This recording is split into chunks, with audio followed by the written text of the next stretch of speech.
What's going on, friends? Welcome back to College Sports Corner. Would wish you a happy Monday, but what the hell's happy about a Monday? Unless it's Christmas vacation, spring break, summer vacation. Really nothing good about Monday. Oh, maybe you have something good about Monday. I know I usually don't, but anyway, it is what it is. Hey, this weekend, had some good conference championship games. One that I knew was going to be a guaranteed win. The others, I wasn't really so sure about. Even Michigan and Purdue. We'll go over all those. Got a lot of news to get to. A lot of news. It's not in really any sort of order because, as the days go by, different news items come down. I try to keep it in order, but sometimes it's just impossible with all the stuff that happens. All right, so let's get to this news. Like I said, there's a lot of it. We'll before we start, hit that subscribe button so you don't miss anything. Let's get to it. First two items on the list are pretty big items. First of all, 12-team playoff set to officially begin in 2024.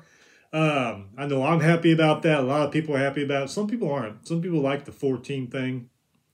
To me, the more the merrier, and you'll get some pretty interesting matchups. In fact, if you go back, a lot of, I think CBS Sports, I know definitely Fox Sports put up a graphic if the 2024 12-team playoff was to start this year, you'd have some pretty good matchups to look forward to.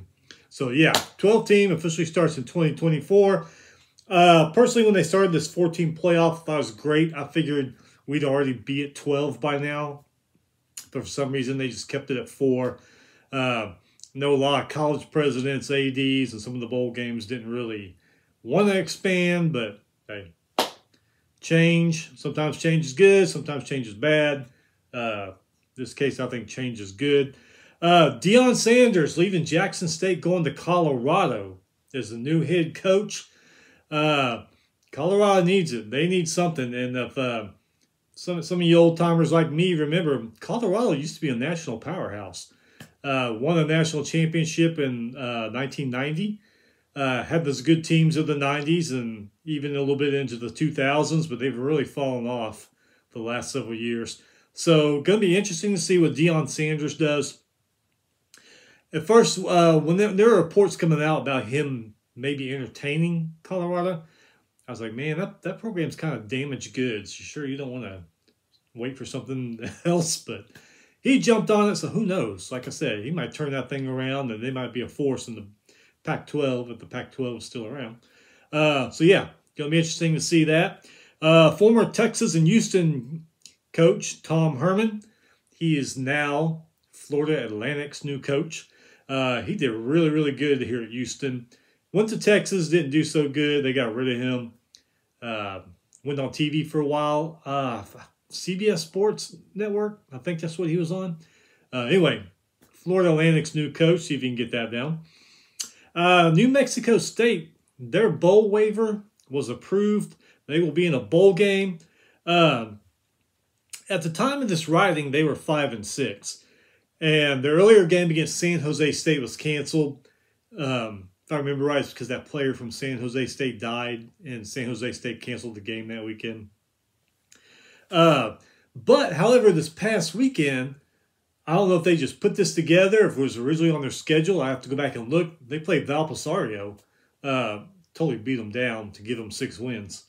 So, I don't know if they just all of a sudden threw that together so they could have a 6th win or what. But anyway, it's their second bowl game in 61 years. Head coach Jerry Kill, remember him? He turned around Minnesota, but he had to stop coaching for a while because he had epilepsy, or he's got epilepsy and a couple other health problems, but he really turned Minnesota around there several years ago. So he's back, and this is his first season in New Mexico State, and he takes them to a bowl game. So, that bowl game is going to be worth watching. I'm going to watch it just to see if they can win. Like I said, second bowl game in 61 years. So, good for them. Auburn offensive lineman Keandre Jones plans to enter the transfer portal. Baylor, they fired defensive coordinator Ron Roberts and safety special teams coordinator Ronnie Wheat. They were not very happy about how those two units went this year, and I don't blame them. This one kind of surprised me a little bit, but Virginia quarterback Brendan Armstrong, remember how good he was? This year, They weren't very good. He didn't seem to put up the numbers that he did the last couple of years, but he's in a transfer portal now. He's looking for a new home. Michigan running back Blake Corum out for the postseason with the injury, as we saw in the Big Ten championship game. Also starting D lineman Mozzie Smith, facing felony weapons charge. Well, that ain't good. He was pulled over back in October. Charges finally filed on November 30th. He had a gun in the car.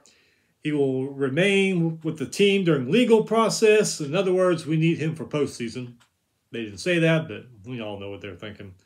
BC quarterback Phil Jurkovec, he puts up some decent numbers. Reportedly, he's entering the transfer portal. ESPN's Game Day, Chris the Bear Fraschilla. You know him? They always, the Bear Necessities, they do that. He is leaving for Fox Sports. He has been with Game Day since '96, and I believe that's the same year Herb Street joined. I used to really enjoy Game Day. They had Chris Fowler, Kirk Herbstreit, Coach Corso. Even when they added Desmond Howard, I enjoyed it. But now Game Day is just too many cooks in the kitchen.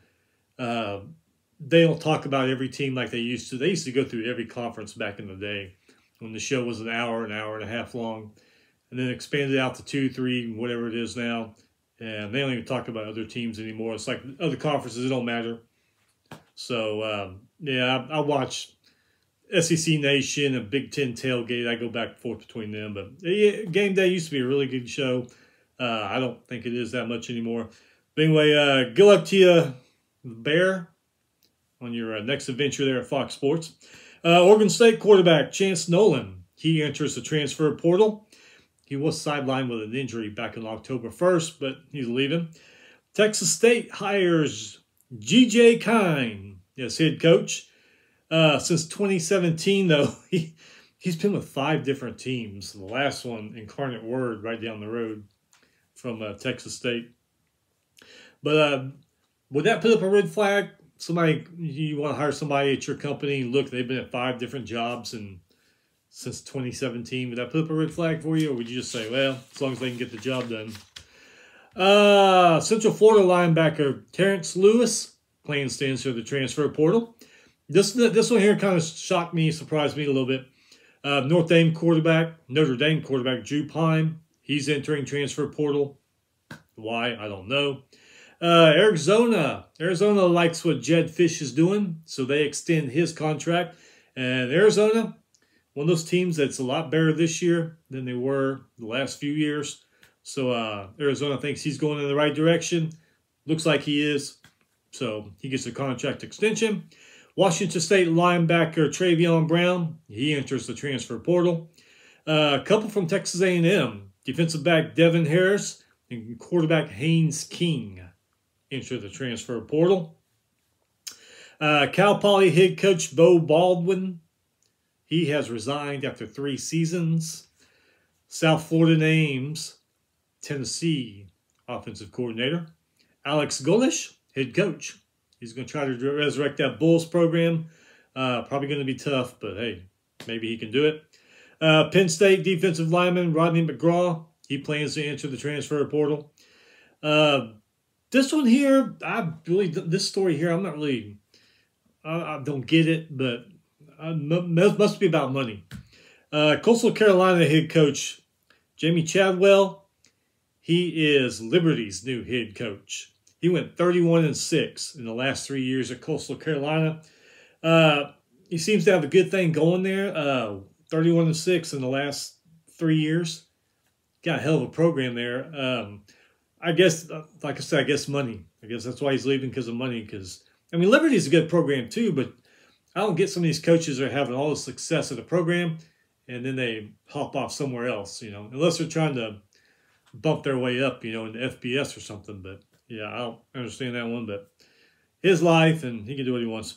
Okay, this one here is kind of crazy, but North Texas head coach Seth Luttrell takes North Texas to the Conference USA Championship game, lost to UTSA, and he's got him in a bowl game, and they fire him.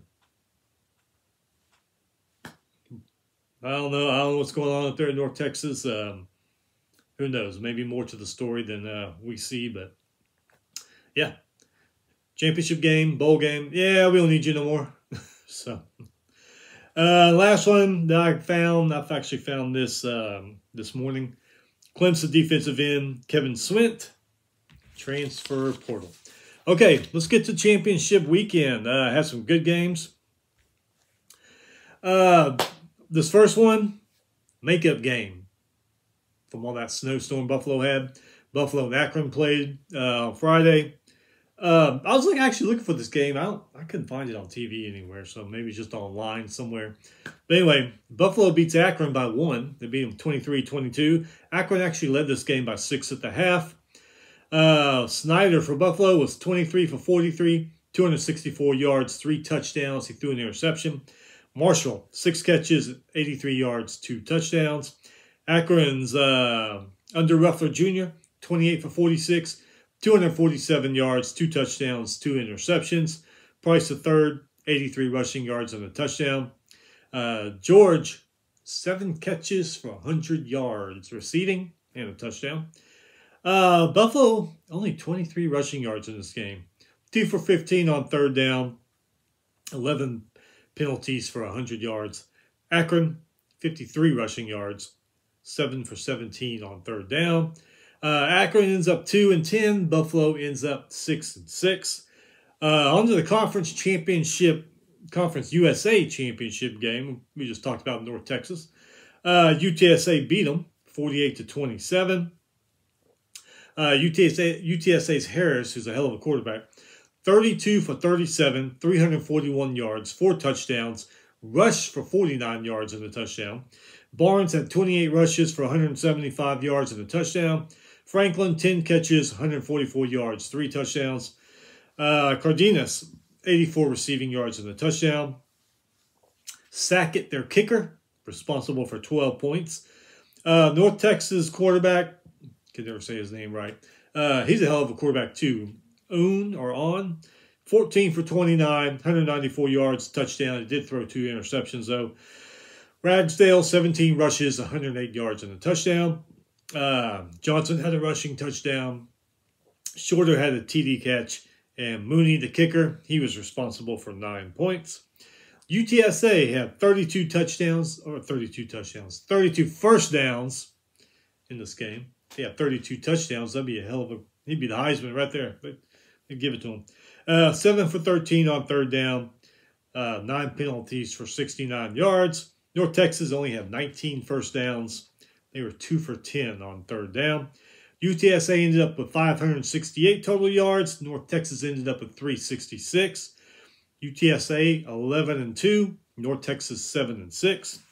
Pac-12 championship game. I always said it's hard to beat a team twice, and usually it is, and it looked like it was going to be that way, but Utah, man, they just opened it up in the second half. Beat USC 47-24. Really good game. This game was actually tied at 17 at halftime. But Utah's rising, 22 for 34, 310 yards, 3 touchdowns. Jackson, 13 rushes, 105 yards, 2 touchdowns. Bernard, 88 rushing yards and a touchdown. Parks, 88 receiving yards and a touchdown. Yasmin, 81 receiving yards and a touchdown. Dixon, 55 receiving yards and a touchdown. And Redding, the kicker, responsible for 11 points.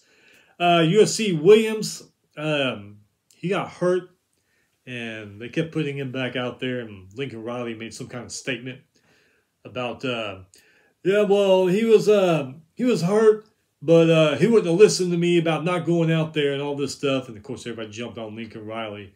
You know, some people are saying, damn, your kids at home just run all over the mall acting like idiots. And, I mean, they really jumped on him, but you know, anyway. Williams, 28 for 41, 363 passing yards, 3 touchdowns, threw an interception. Washington had 6 catches, 93 yards and a touchdown. Mario Williams, TD catch. Brown had a TD catch. Utah had 25 first downs, 5 for 12 on third down, 533 total yards. Their defense had 7 sacks and forced that interception.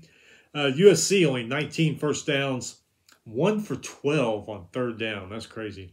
419 total yards. Horrible USC. That's probably the worst defense I've ever seen USC play.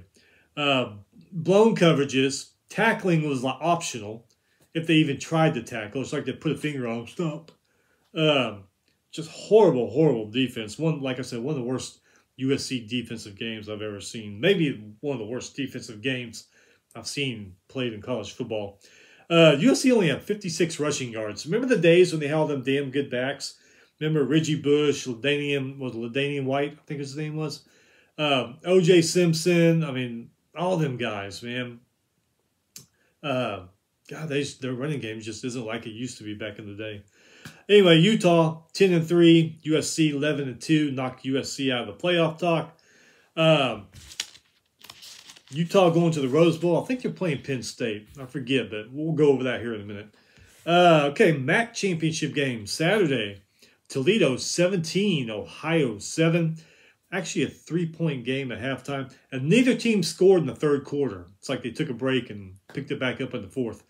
Toledo's Finn, 16 for 25, 154 yards and a touchdown. Stewart, 93 rushing yards and a touchdown. Blankumsey, maybe. He had a touchdown catch. They were 8 for 16 on third down, 392 total yards is what they finished with. Ohio's Bangura, he had a 2-yard rushing touchdown. Harris was 17 for 31, 163 passing yards and an interception. Ohio only had 99 rushing yards. They ended up with 262 total yards. Big 12 championship game. Man, what a game that was. Actually a 4-point game at halftime, but Kansas State pulls it out 31-28. TCU started off on fire, and then they kind of mellowed out until the end of the game. Then they picked it back up, and that's when you said, here we go again. TCU, come back kids, they're going to win this game. Came up just a little bit short. Still got them in the playoff, though. Hell of a game. These last 2 Big 12 championship games we've had have been really good. Went into overtime. Questionable at the end. We'll go over that here in a second. Kansas State's Howard, 18 for 32, 199 yards, 2 touchdowns, rushing touchdown. Vaughn, 26 rushes, 130 yards on the touchdown. Sinek Garcia, second, had touchdown catches. Zinter, the kicker, 7 points. He was responsible for 7 points. He's also the punter, and he averaged 46 yards a punt, too. TCU's Dugan, man, that guy's a fighter. 18 for 36, 251 yards, touchdown, interception. Ran for 110 yards and a touchdown. Miller, 82 rushing yards and a touchdown. Barber had a touchdown catch. Kale, the kicker, he had 8 points. Punter, Sandy, real good punting in this game. He averaged 45 yards a punt. Kansas State, 199 passing yards, 205 rushing yards. 404 total yards, 20 first downs in this game, 5 for 16 on third down, 2 for 3 on fourth down. TCU, 251 passing yards, 218 rushing yards, 469 total yards, 18 first downs, 2 for 15 on third down, 3 for 4 on fourth down. Like we said, TCU started out great, then they kind of mellowed out. About the third quarter or so, I think it was. Like we all said, here comes TCU. They're coming back. Come back, kids. Didn't work. They did tie it up. Took it into overtime. So, questionable. Hey, I'm not a coach. I've just been watching this game for years and years. Always some kind of call. You're thinking to yourself, well, why the hell would you call that call? So, if you didn't see the games or the highlights, in overtime, TCU decides, fourth down, they got the ball first in overtime. Instead of kicking the field goal, they decide we're going to go for it on fourth down, try to get it in the end zone. Okay, that's good and all. No problem with that. Instead of letting Dugan, who's right there, force his way in there, they hand off. Of course, by the time the running back gets the ball, it gets to the line, it's all crowded in, he gets stopped. I don't get it. Should just kick the field goal, in my opinion, or let Dugan run it in. I don't know why you're handing it off to the back. He's got to run a couple yards and let that whole defensive line just crowd it in there. Yeah, questionable call. I don't know. Anyway, Kansas State, they made plays on both sides of the ball, offense and defense. Really good team. I've watched a few of their games this year. Punt coverage was excellent, too. Each punter punting, it'd go down almost to the goal line. It seemed like almost every punt. Not quite, but almost. So punt coverage was excellent. Anyway, Kansas State Big 12 champions. Last time that happened was 2003. I want to say, if I remember right, they, I think they beat Oklahoma. I think they beat Oklahoma. I think it was in Kansas City too. And Oklahoma still got in the championship game and lost to LSU. That was back in the old BCS days. But I think that's who they played, was Oklahoma back in 2003. But anyway, yeah, Big 12 champions. TCU ends up getting in the playoff anyway. Don't even drop either. They stayed at 3. Okay, this is what we talked about earlier. New Mexico State's got that bowl waiver because the San Jose State game got canceled. So they got waived to play in a bowl.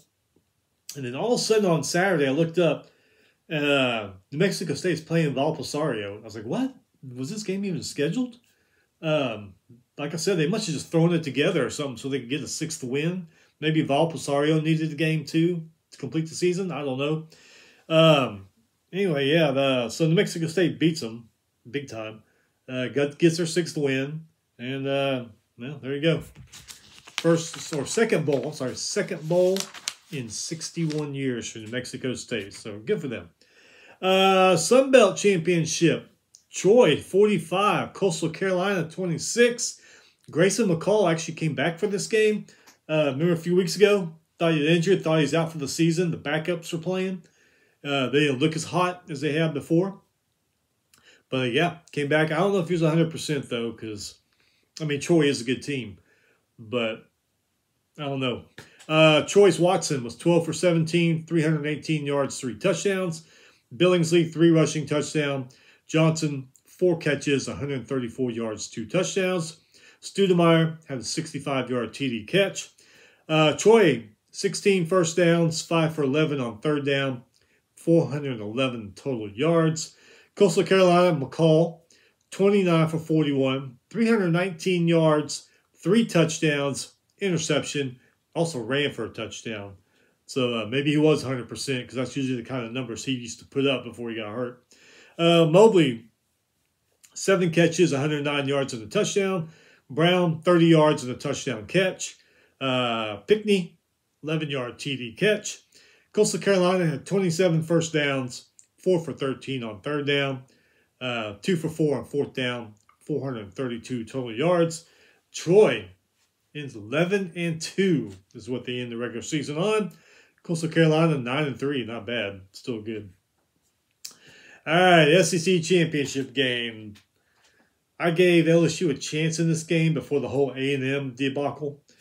And this was the only game I was sure that Georgia, I was sure of the winner, Georgia. Because after what I saw Texas A&M a couple weeks ago, I said LSU's got no chance in this game. Did make a run at it towards the end, but it is what it is. Georgia wins 50-30. Bennett, 23-29, 4 touchdowns. McIntosh, 2 rushing touchdowns. Bowers, 81 receiving yard and touchdown. Smith returned that blocked field goal for 96 yards for a touchdown. It was a crazy play because everybody out there on the field all looked confused. What do we do? What do we do? It's like it's a live ball. You should all have been taught that back in Pee Wee League. But everybody's just standing around playing LSU like, oh, what's going on? Anyway, crazy freak play. Yeah, Smith, he picked it up, ran it back 96 yards for a touchdown. McConkey, Washington, and Bell all had TD catches for Georgia. They have 27 first downs, 7 for 13 on 3rd down, 529 total yards, 4 penalties for 33 yards. Defense, Georgia defense, 4 sacks, and they forced 3 turnovers.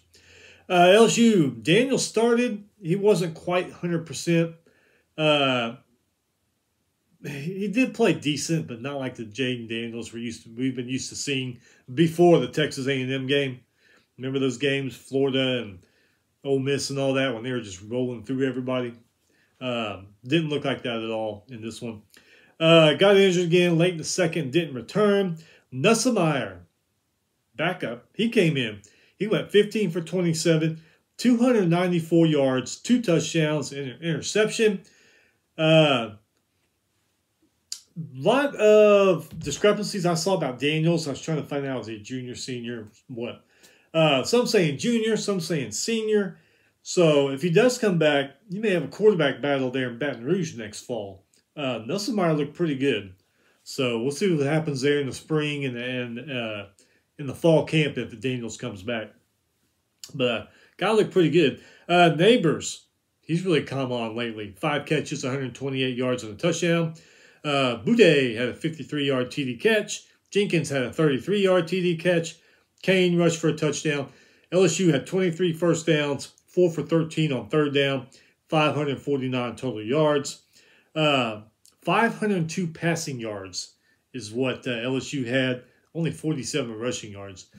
LSU, they got a couple good backs. I think one of them's injured, but the little short guy, I think he's number 22. Man, he could. I've seen some games where he just zipped through the line, but only 47 rushing yards for LSU in that game.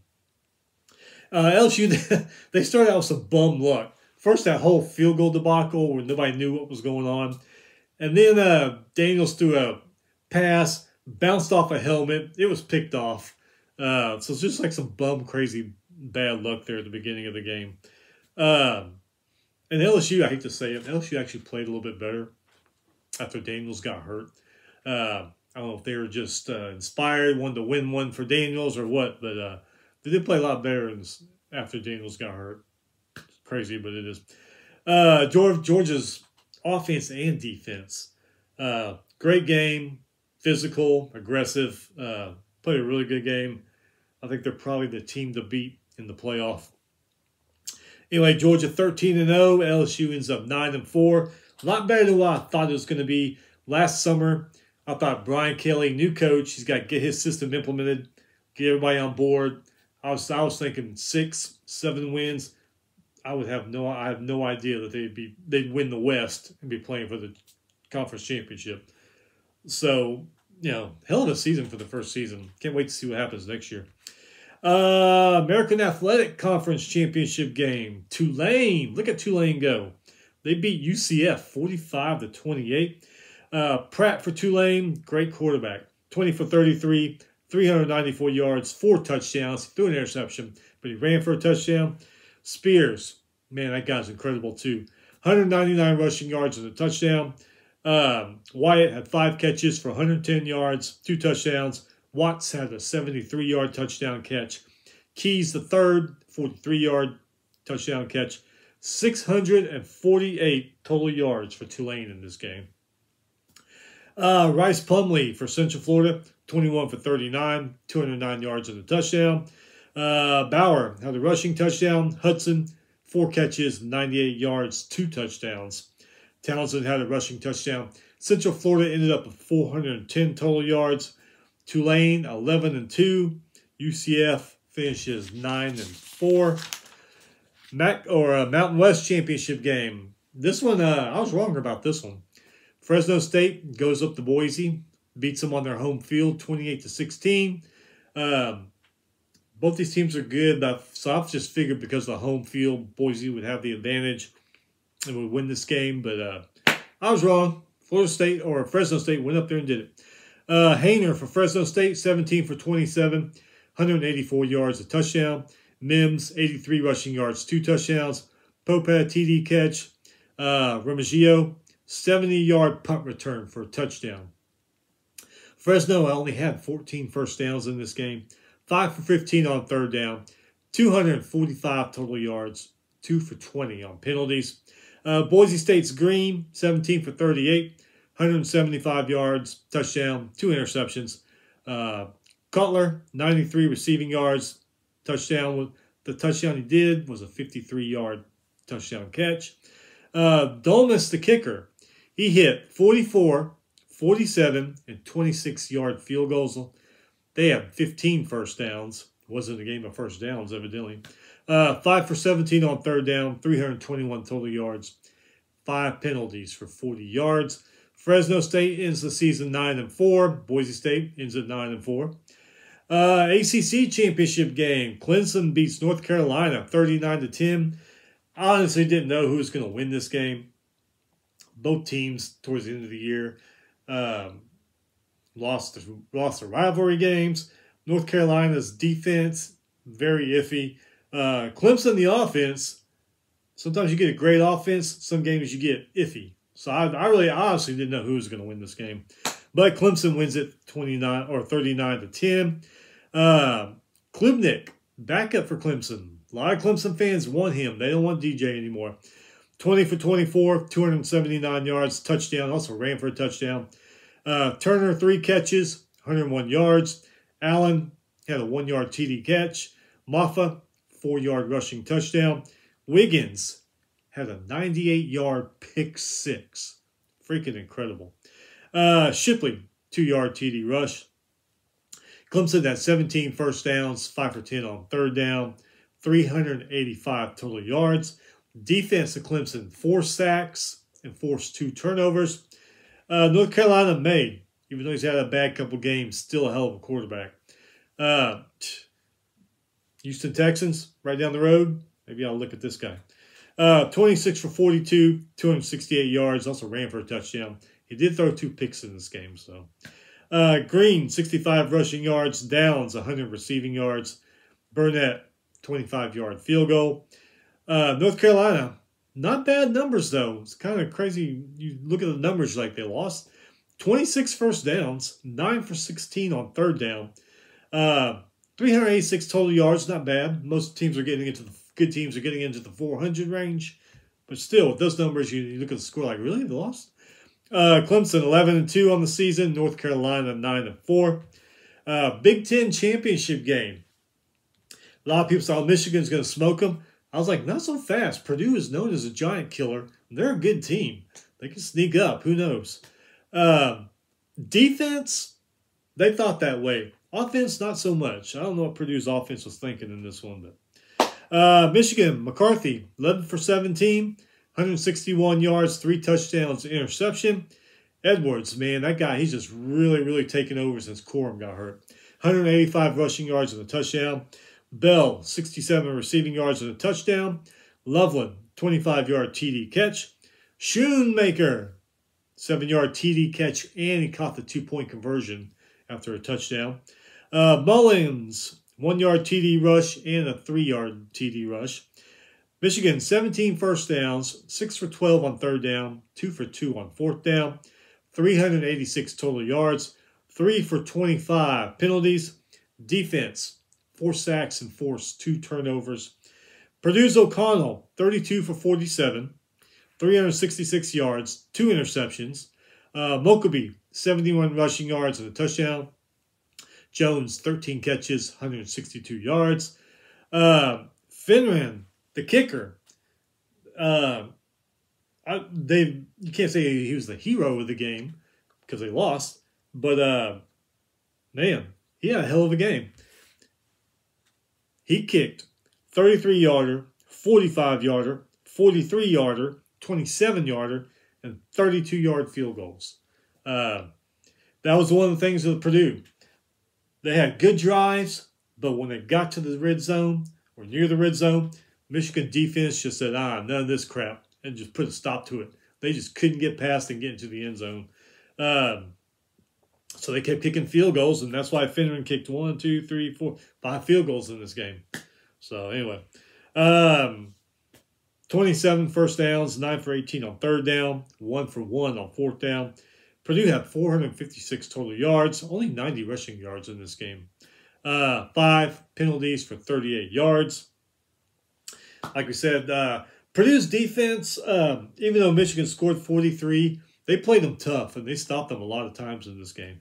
It's just their offense couldn't do anything. So, anyway, Michigan, the Big Ten champions, they had 13-0 in the playoff.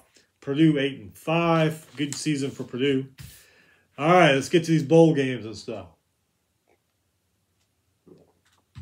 So, 11 a.m. Central yesterday. CFP show comes on. Man, there's just too many cooks in the kitchen on that show. You only need 3 guys at the desk. I know some people like 25 people at the desk talking about stuff. But to me, man, all you need is 3. And right when they're fixing to announce, they start going back and forth and talking and laughing. And then I'm yelling at the TV, we just shut up and get on with it. So I had yard work to do. So I watched the CFP. I watched, the first 20, 25 minutes of it. And I'm glad I did and got my yard work done because people were saying they stayed on the New Year's Six bowls for like 3 hours. Didn't care about the other bowl games, they just stayed on those. And so glad I did my yard work, but I did watch it long enough to see who was matched up. Everybody knows by now, Georgia 1, Michigan 2, TCU 3, number 4, Ohio State, 5, Bama, 6, Tennessee. I personally think should have been Tennessee 5, Bama 6. And these TV networks, they need to quit interviewing coaches at halftimes of championship games or on their little shows on the network. This lobbying why you should be in. I mean, my thing is you should have just won. If you're undefeated and people are placing and you're ranked at 5 or 6, yeah, then you got an argument. But if you lost a couple games, you should just sit back and get whatever's coming to you. I mean, the Big Ten championship game at halftime, I saw Saban came on. I just fucking turned the channel for the next 20 minutes. I mean, I don't want to hear that. You should have won your games.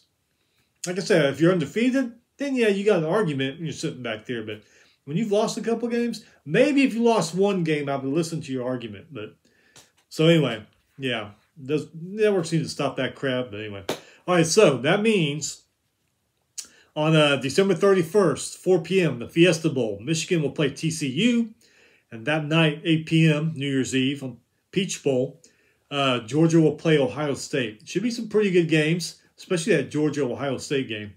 And then on January 9th, we will have the national championship game. Looks like it's going to be a pretty good playoff. I think this first time Bama and Clemson haven't been in the playoff in, I forget what they said it was, but anyway. All right, so we went through these bowl games real quick, some ones that might be interesting. December 16th, 11:30 a.m. You know what? When I see bowl games start mid-December and they're during the day, I'm like, God, I should have been a school teacher or work for the school district or something. I'd have these days off so I could watch football during the week. But anyway, 11:30 ESPN Bahamas Bowl, Miami of Ohio at UAB. Later that day, 3 p.m. on ESPN, Duluth Trading Cure Bowl, UTSA versus Troy. 2 conference champions going at it right away in the first day of bowl games. This could be a good game to watch. Both UTSA and Troy are excellent teams. So if you're looking for something to watch, heck, if you got work that day, put that thing on your computer. It could be a very, very good, entertaining game. The next day, December 17th, 11 a.m. ESPN, the Wasabi Fenway Bowl, Cincinnati versus Louisville. Noon that same day on ABC, the Cricket Celebration Bowl, Jackson State versus North Carolina Central. 2:15 that day on ESPN, New Mexico Bowl, SMU versus BYU. 2 teams that are really expected to have a lot better seasons than they did, especially BYU. 3:30 p.m. ABC, the LA Bowl, Washington State versus Fresno State. Might be a pretty good one. 5:45 p.m. Eastern, ESPN, the Lending Tree Bowl, Rice versus Southern Miss. I'll be watching that one just because I go to Rice games right down the road. I don't know if they can beat Southern Miss, but I'll watch it anyway. That night, 7:30 p.m., ABC Las Vegas Bowl, Florida versus Oregon State. That might be a pretty good one. And then to round it off that day, 9:15 p.m. Eastern, the Frisco Bowl, North Texas, who just fired their coach for some reason, versus Boise State. Maybe that'll give North Texas a little inspiration in this game to beat Boise. Don't think it's going to happen, but hey, you never know. It's a bowl game, last game of the season. People play all out. All right, December 19th, 2:30 on ESPN. Myrtle Beach Bowl, Marshall versus UConn. UConn really turned their program around this season. Last few seasons, man, they have sucked. But they made it to a bowl game, so good for them. December 20th, 3:30 ESPN, the Idaho Potato Bowl, Eastern Michigan versus San Jose State. That night, 7:30 ESPN, the Boca Raton Bowl, Liberty versus Toledo. December 21st, 9 p.m. Eastern, the New Orleans Bowl, Western Kentucky versus South Alabama. Might be pretty good. Both South Alabama is an excellent team.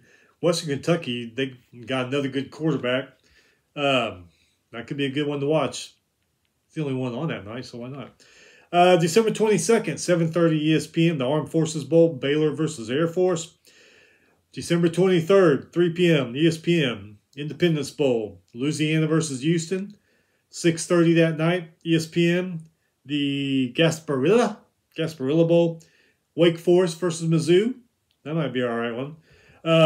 I like bowl games the 23rd and the 24th because you got family in. Let the women do their thing. Let them do the last-minute shopping or whatever they're doing. Guys get together in the TV room, crack some beers, watch some college bowl games. Christmas is right here. I like those games on the 23rd. And then on the 24th, the Hawaii Bowl. Hawaii's usually in this game, but they were just so horrible this year. They didn't even make a bowl game. Anyway, 8 p.m. Eastern, Christmas Eve, Hawaii Bowl, Middle Tennessee versus San Diego State. Christmas comes, Christmas goes. And then on the 26th, 2:30 ESPN, the Quick Lane Bowl, New Mexico State versus Bowling Green. May want to watch that one. New Mexico State's second bowl game in 61 years. You know, they're fired up about being in it. Man, if they could bring home a victory in Jerry Kill's first year, man, that might be a game to watch. And it's the only one on the day after Christmas. Hey, if you still got family in, let the women go return all the stuff, and you guys get together in the TV room. There you go. All right, going back to December 27th, we got quite a few. Noon, ESPN, the Camellia Bowl, Georgia Southern versus Buffalo. 3:15 p.m. ESPN, First Responder Bowl, Memphis versus Utah State. 6:45 that night, the Birmingham Bowl, Coastal Carolina versus East Carolina. The Birmingham Bowl, it said the name of a stadium I didn't recognize. Did they change the name of the old Legion Field to another stadium? Is that where they're playing? Or did they build a whole new stadium I didn't even know about in Birmingham? I really wish somebody, a billionaire, would pump a crap load of money into Legion Field, get it to where it should be. Let's start having games there again. Remember Alabama, Auburn? They always played there. Alabama used to play Tennessee there and others. Man, we need Legion Field back to where it was. Somebody, if you're a billionaire, pump some money into that thing, bring it up to code for today, put new, just fix it up like a new stadium. Let's get football games back in that stadium because that is a legendary stadium that should have big-time games in it. And then finishing the night off, 10:15 ESPN, Guaranteed Rate Bowl, Wisconsin versus Oklahoma State. Wisconsin fired Paul Chryst beginning of the year. Well, 4 weeks in. Lehman takes over. I'm not sure if he's going to coach this game. I think he might be. So their season wasn't going all that good. It did have high points. But Oklahoma State, they started off on fire. I mean, people are talking about them winning the Big 12, maybe even going into the playoff game. And then they just kind of fell off the map. So, they're disappointed in their season. Wisconsin, I don't know if they're really disappointed about their season. I'm sure they are, but it's going to be a good game, a good late game to watch. December 28th, 2 p.m. ESPN, Military Bowl, Central Florida versus Duke. This could be a good one. Central Florida is a great team. Duke has actually had a damn good football team this year. I think they're 8-4. This could be a good one to watch. Duke getting a bowl win, maybe. And they're playing UCF, who's a tough team. 5:30 ESPN that day, Liberty Bowl, Kansas versus Arkansas, another good one. Kansas had a great year. They really had a great year going. Injury to the quarterback, lost a couple games, but hey, they made it to a bowl game. Most times they don't. Arkansas had a disappointing year. You know, they thought they were going to be a lot better than they are. So, here, yeah, that could be a good one. Kansas, Arkansas. You know, both those teams want that last win. Holiday Bowl, 8 p.m. on Fox. North Carolina versus Oregon. Again, two teams that thought they were going to be competing for their conference championships. Didn't happen. So, you know, they're pissed. They want one last win. And then the last one, 9 p.m. Eastern, the Texas Bowl. Texas Tech versus Ole Miss. Texas Tech's been just shocking teams this year. Beat Texas and they beat a couple out of Oklahoma, I think. And Ole Miss, they kind of fell apart a little bit. So this whole day, 12/28, December 28th, you got good games. I mean, games worth watching all day long. Okay, moving on to December 29th, 2 p.m. ESPN, Pinstripe Bowl, Syracuse versus Minnesota. 5:30 ESPN, the Cheez-It Bowl, Oklahoma versus Florida State. You see Oklahoma versus Florida State in the postseason, you used to think, well, before the playoff, you thought big-ass, big-time New Year's Day Bowl. And then you thought, when the playoff came, playoff. Maybe even BCS championship game from years ago. Crazy to see both these teams in the Cheez-It Bowl, isn't it? I mean, that's just... But, yeah, that's crazy. The Alamo Bowl at 9 p.m. that night could be a really good one. Texas versus Washington.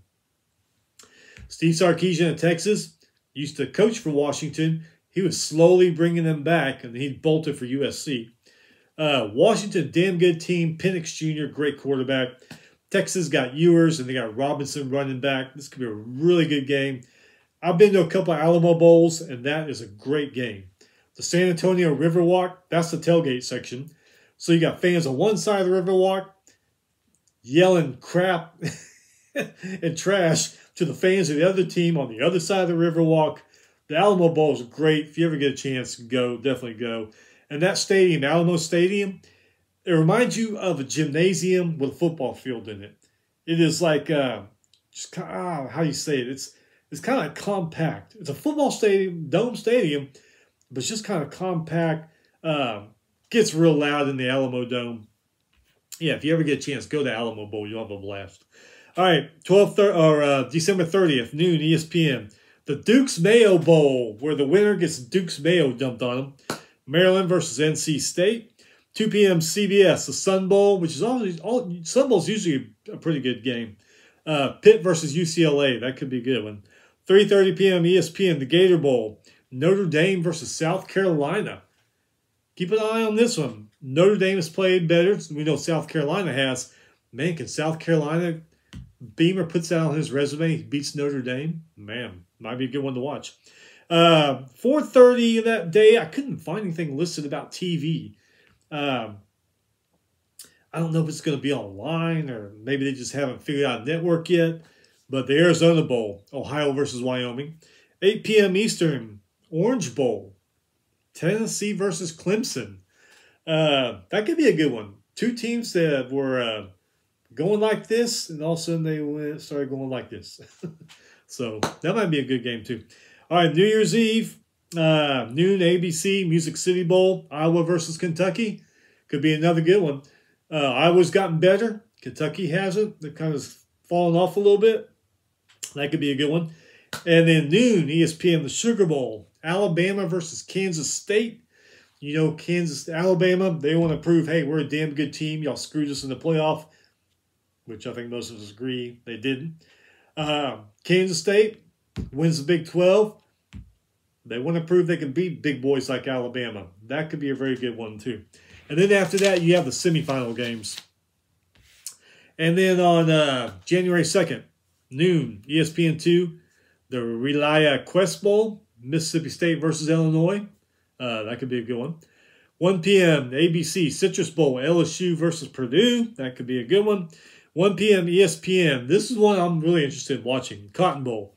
USC versus Tulane. USC stumbled a couple times this year, both in Utah. Not going to say a great UCLA team, but a decent UCLA team. Took them down to the wire. Tulane, conference champions, hell of a quarterback, hell of a running back. We saw the way USC defense played Friday night. Wasn't all that good.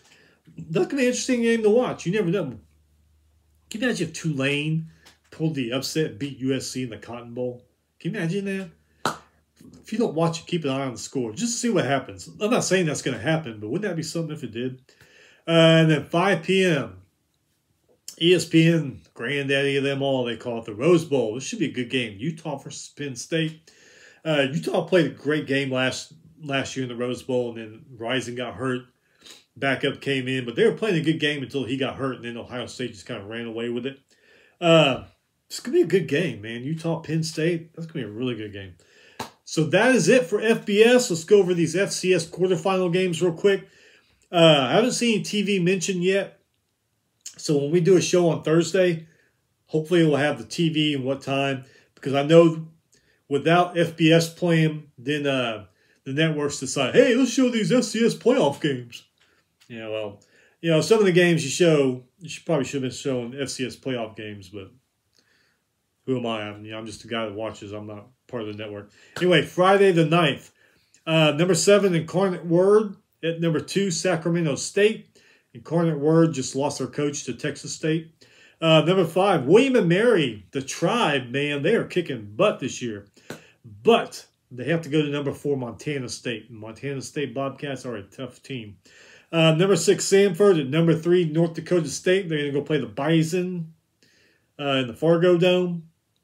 That's going to be tough. That's a tough place to play.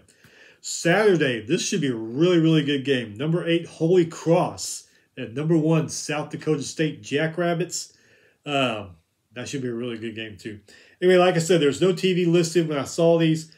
I'm going to look these next few days. When we come back Thursday, hopefully I have some TV or online listings for them. And we'll look them. Okay, so football season is basically over. We got bowl games and playoffs and all that.